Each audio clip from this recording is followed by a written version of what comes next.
China.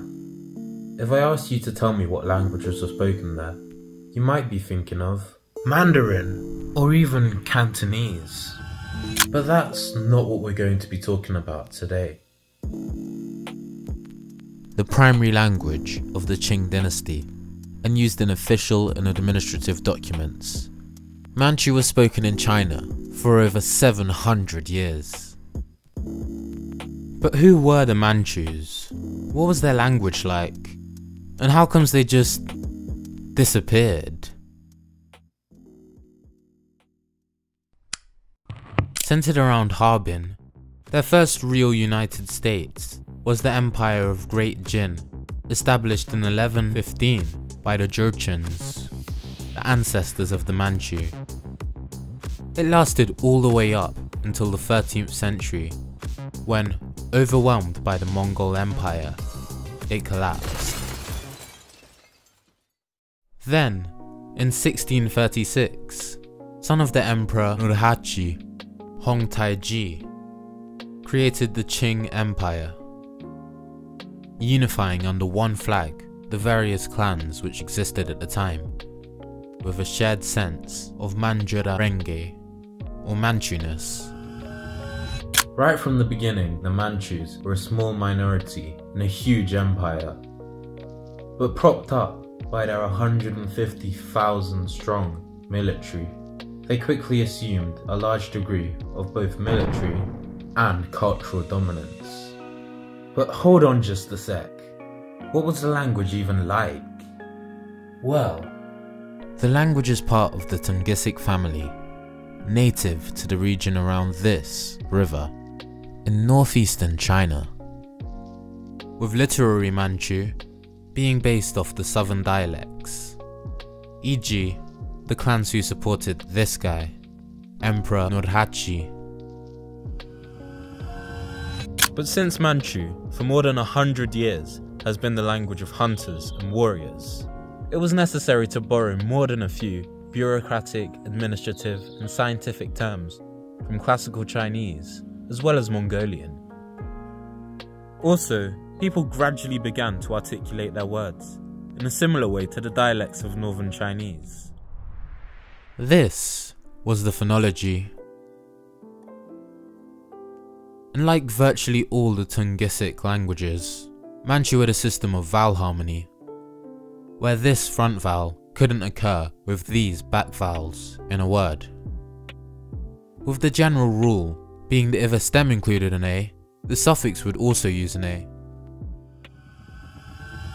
In terms of grammar, Manchu had SOV word order and was head final, meaning the noun of a noun phrase or the verb of a verb phrase was always placed at the end of the sentence.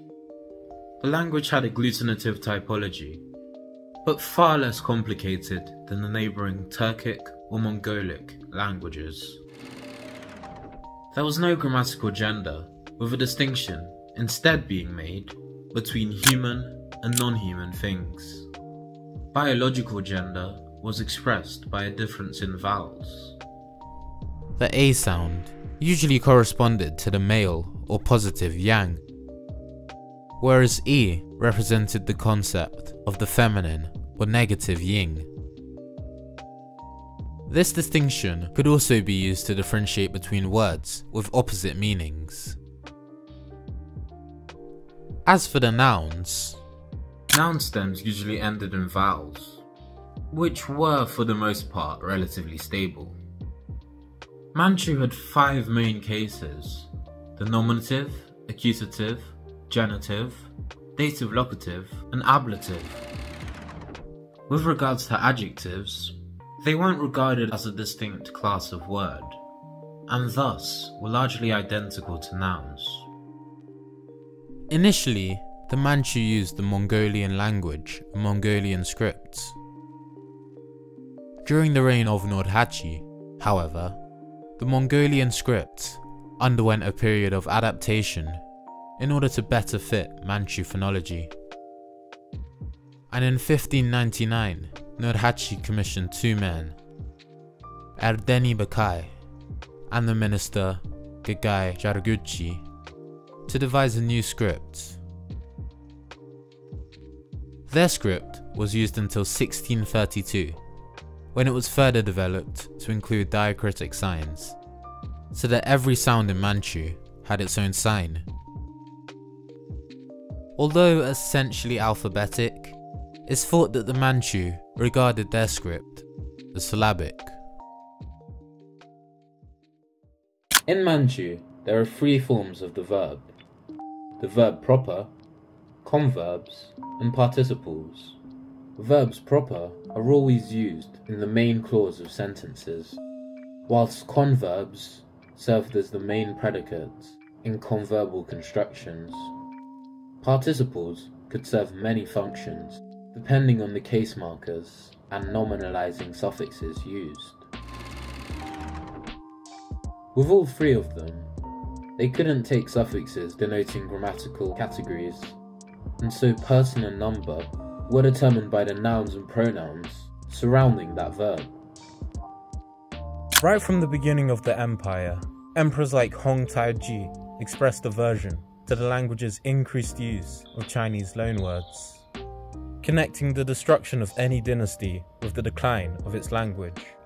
As a result, the bannersmen, essentially soldiers of the empire, had to pass language exams in Manchu, and only speakers of Manchu were allowed to take up official positions.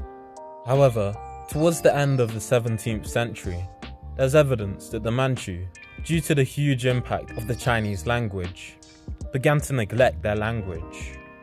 By the time the ruling elite decided to take the preservation of their language seriously, it was too late, and the bannersmen, who made up the majority of the empire's population, abandoned Manchu in favour of Chinese.